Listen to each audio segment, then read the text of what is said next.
नमस्ते, मैं हूं निखिल और शुभम के साथ आपका स्वागत करता हूं खबरगांव के इस वीडियो प्रेजेंटेशन में। नीट 2026 को अनियमितताओं या क्लासिक भाषा जो है हमारी उसमें कहें तो लीक की वजह से रद्द कर दिया गया है और अब जांच एजेंसियां धीरे धीरे उस ट्रेल का पता कर रही हैं। जांच एजेंसियां जो कर रही हैं वो तो उनके बयानों के हवाले से सामने आता है, लेकिन प्रेस अपना काम कर रही है। हमने अभी-अभी इंडियन एक्सप्रेस में हमज़ा खान की एक रिपोर्ट देखी है, जिसमें उन्होंने जो ओरिजिनल कंप्लेनेंट है इस केस में, हुँ, उन्होंने अपनी शिकायत में क्या लिखा था, हुँ। वो बताया। तो उस खबर के आधार पर हमने शुभम से आग्रह किया कि वो बताएँ दर्शकों को कि उन क्या क्या मालूम चला जी। है? देखिए निखिल, पहली बात तो ये कि इस पूरे पेपर लीक हुँ, का जो ट्रेल देखा जा रहा है, हुँ, वो काफ़ी फैला हुआ है। अलग-अलग एजेंसियाँ जो जाँच कर रही हुँ, हैं, राजस्थान की एसओजी हो, चाहे वो हुँ, नासिक पुलिस हो, वो अपने-अपने दावे कर रही है और उस हिसाब से गिरफ्तारी कर रही है। अभी जो आप जिस हिसाब से बात कर रहे हैं कि कंप्लेंट जो जिन्होंने सबसे पहले फ़ाइल की, हुँ, उसमें क्या थी? हुँ, अगर हम उसकी बात करें तो इसकी शुरुआत होती है केरल से। केरल हुँ, के एक एमबीबीएस स्टूडेंट हैं, उन्होंने अपने पिताजी को हरियाणा में एक गेस्ट पेपर भेजा जो उनके हुँ, पास फ़ोन पर आया।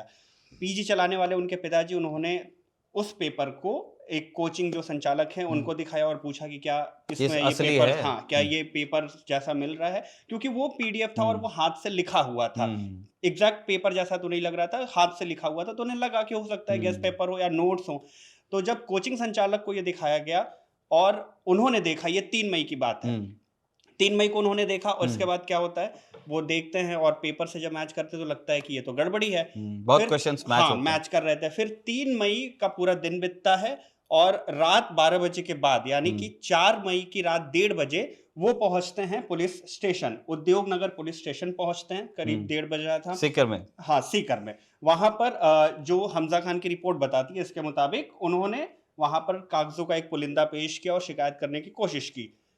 हमज़ा खान की रिपोर्ट में बताया कि जब इंडियन एक्सप्रेस ने बात करने की कोशिश की एस एसएचओ से जो हुँ, वहाँ पर थे, हुँ, तो उन्होंने कहा कि वो आए तो ज़रूर थे, उन्होंने हुँ, शिकायत भी की। हुँ, लेकिन जब हमारे तरफ से कहा गया कि आप एक लिखित शिकायत हुँ, दीजिए, तो उन्होंने शिकायत लिखित में नहीं दी और वो हुँ। चले गए। वो शायद इसलिए भी ऐसा कह रहे होंगे क्योंकि ये प्रेस में ये बात भी आई थी कि पहले जब हुँ, शिकायत की कोशिश की गई, तब पुलिस ने शिकायत ली नहीं ली नहीं। और बाद में फिर हुँ। उन्होंने सीधे एनटीए को लिखा और फिर वहाँ से हाँ, अब 7 सारी मई को कार्रवाई इन्होंने हुई। लिखा एनटीए को एक हुँ। शिकायत तो पत्र इसलिए शायद जिसमें एसएचओ कह रहे हैं कि भई वो आए तो थे हाँ, लेकिन उन्होंने आए थे शिकायत। लेकिन उन्होंने लिखित हुँ। शिकायत अब नहीं ये दी। भी ख़ैर अब हाँ, जाँच का ही विषय बन जाँच का जाएगा कि विषय एसएचओ है। जो बता रहे हैं वो कितना बिल्कुल, बिल्कुल। सही है। तो अब क्या होता है जो 7 मई को साढ़े 9 बजे के बाद जो कोचिंग के संचालक थे उनका भी नाम डिस्क्लोज़ नहीं किया गया। हुँ। उन्होंने जब एनटीए को अच्छा, ये शिकायत टीचर लिखी, है ना कंप्लेनेंट, किसी हाँ, कोचिंग में है। कोचिंग में है ये। हुँ, तो जब इनके पास गई तो उन्होंने कुछ मुख्य बातें जो शिकायत में लिखी वो ये थी कि उन्होंने बताया कि मेरे पास लगभग 60 पन्नों की एक पीडीएफ फाइल है,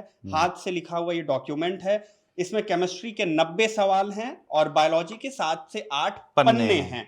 इसके साथ उन्होंने इस शिकायत में ये भी कहा था कि मैं अपनी तरफ से फुल कोऑपरेशन के लिए तैयार हूँ। हुँ, आप मेरे फ़ोन की फॉरेंसिक टेस्ट कराना हुँ, चाहते हैं, करा करा लीजिए, लीजिए ताकि वो उनके ऊपर एलिगेशन ना आए। कि भई इसी उनका ने लीक हाँ, किया है। शिकायत के मुताबिक उनका हुँ, कंसर्न ये है कि ये बहुत बड़ा मामला है। हुँ, 22 लाख बच्चे अगर बैठ रहे हैं और वो भी हुँ, एमबीबीएस जैसी हुँ, पढ़ाई के लिए, हुँ, प्रोफ़ेशनल हुँ, कोर्स के लिए, तो बहुत ज़रूरी है कि किसी भी तरह की अनियमितता ना हो। हुँ, इसलिए वो उनका ये कहना है कि मैं हर तरह से जाँच के लिए तैयार हूँ, मुझ पर जाँच करानी है, मेरे फ़ोन की जाँच करानी है, आप कराइए। लेकिन एक किसी भी स्वतंत्र एजेंसी से इस पूरे मामले की जाँच होनी चाहिए कि ये पेपर लीक हुआ कहाँ से और हुँ, कैसे? और ये जो आया ये फाइनल इसका ट्रेल क्या है? तो हुँ, ये 3 चीज़ें थीं जो उन्होंने अपनी शिकायत में लिख कर के दी और जिसका हुँ। ज़िक्र हमज़ा खान की रिपोर्ट में भी मिलता है। तो ये बातें वो बता रहे हैं और जो बाकी जानकारी है मैं हुँ, और प्रेस रिपोर्ट्स में भी देख रहा था। अभी एक वो जैसा ना मकड़जाल डाइसी, बिल्कुल बन गया है डाइसी, हाँ। कि जैसे उसमें तो ये एक हमज़ा की रिपोर्ट में ये भी लिखा हुआ है कि इन्होंने तो कुछ शायद जर्नलिस्ट को भी अप्रोच किया था, हाँ, लेकिन इन्होंने वो इन्होंने तब जर्नलिस्ट को भी बात नहीं अप्रोच बनी। किया। हाँ, बिल्कुल। इसमें ये भी तो होता है ना निखिल कि बहुत बड़ा एलिगेशन है जो ये हाँ, लगा कि रहे नीट हैं। लीक हुआ है। हाँ, और आप शुरुआत में आप किसी दावे के साथ नहीं कह सकते हो, हुँ, हैंड रिटन नोट्स हैं, तो हुँ, आप कैसे दावा कर सकते हो? अगर यूजुअली क्या होता है कि जब भी हमने देखा है कि हुँ, एग्ज़ाम के पेपर लीक होते हैं, तो सोशल मीडिया पे बाकायदा फ़ोटो आती है पेपर की। हुँ, हुँ, लेकिन यहाँ क्या है, यहाँ पर हैंड रिटन नोट्स हैं। अलग अलग दावा है। दावा ये भी किया जा रहा है कि नासिक के जो शुभम है, उनके पास ये जो नोट्स है ये हार्ड कॉपी में पहुंची थी, उन्होंने इसे सॉफ्ट कॉपी में बदला और फिर उसे भेजा हरियाणा में डॉक्टर के पास। हरियाणा के डॉक्टर से ये चेन फैलती गई, फिर पहुंची केरल के उस एमबीबीएस स्टूडेंट के पास, और वहां से फिर आई ये हरियाणा के सीकर में और गई कोचिंग के संचालक के पास, राजस्थान में, और राजस्थान में कोचिंग के संचालक के पास। इस तरह से ये पूरा जो टीचर को मामला मिला घूमता है, जा रहा है। ये कोचिंग के टीचर को मिला है हाँ, है ना, उनके शिकायत लैंडलॉर्ड ने उन्होंने ही दिया की है। है। हाँ, और उस खबर में ये लिखा था कि वो जब कोचिंग जब उनके साथ खड़े हुए कि नहीं तुम करो, तब जाकर के उन्होंने किया। लोग इसलिए भी ये होता है ना कि भाई आप नीट का पेपर लेके जा रहे हो लीक, लोग बोलेंगे भाई तेरे फोन में मिला है, पहले कैसे इसको मिला है? अंदर डालो। हाँ। ये क्योंकि इस तरह से एजेंसीज ने किया कि भाई जितने लोगों ने फॉरवर्ड किया है उतनों पे कार्रवाई होगी।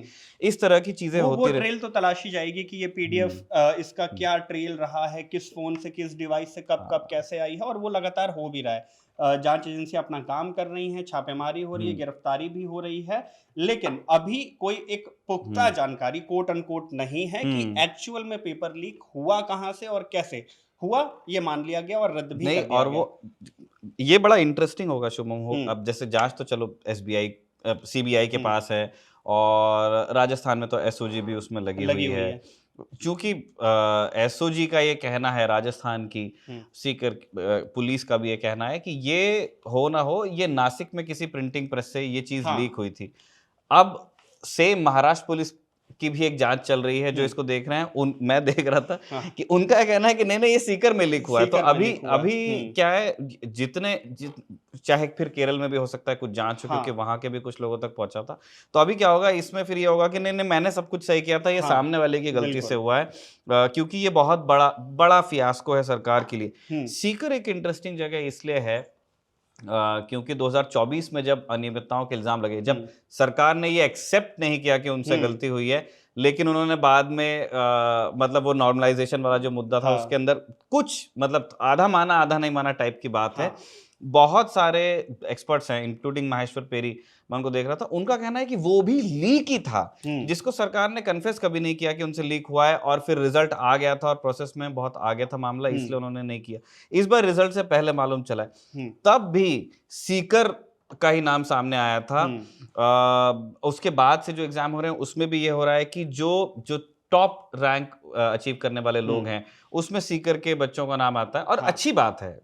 सीकर के, जयपुर के, कहीं के भी बच्चे टॉप करें, इसमें कोई खामी नहीं, लेकिन जो सक्सेस रेट है सीकर का वो थोड़ा सा और जब आंकड़े इस तरह से हो कि 67 बच्चों को 720 में से 720 मार्क्स मिल जाएं और बाद में किसी को 718 719 में मिले, जो कि प्रैक्टिकल पॉसिबल नहीं है, तब ये 2024 का है मामला। 24 का है, और तब ये कहा गया था कि नहीं नहीं हमने तो ग्रेस मार्क्स दिए थे, उसकी वजह से ऐसा कैलकुलेशन मैं देख रहा था कि मतलब महेश्वर पेरी ने तो ये भी लिखा कि वहाँ सक्सेस रेट 6 गुना है सीकर का। और तो ये सारी चीजें ना मतलब कम से कम जिसको कहते हैं कि एक जिज्ञासा तो पैदा करती है कि भाई सीकर में ऐसा क्या चल रहा है। बिल्कुल। और जांच होनी चाहिए, और जितने लोगों का नाम सामने आ रहा है उसकी कार्रवाई होनी चाहिए, क्योंकि बच्चों मतलब ये हर किसी के लिए एक मतलब प्रोसेस पनिशमेंट बनता है। पेरेंट्स को लगता है कि बच्चा मेरा बड़ा प्रेशर में है, बच्चे को लगता है कि यार पेरेंट्स इतने क्यों प्रेशर दे, मतलब सारे ही पार्टी, टीचर्स को ऐसा लगता है कि किसी तरह हमारे बच्चे पास हो जाए, और उन सब को आपने बैक टू स्क्वायर वन किया है।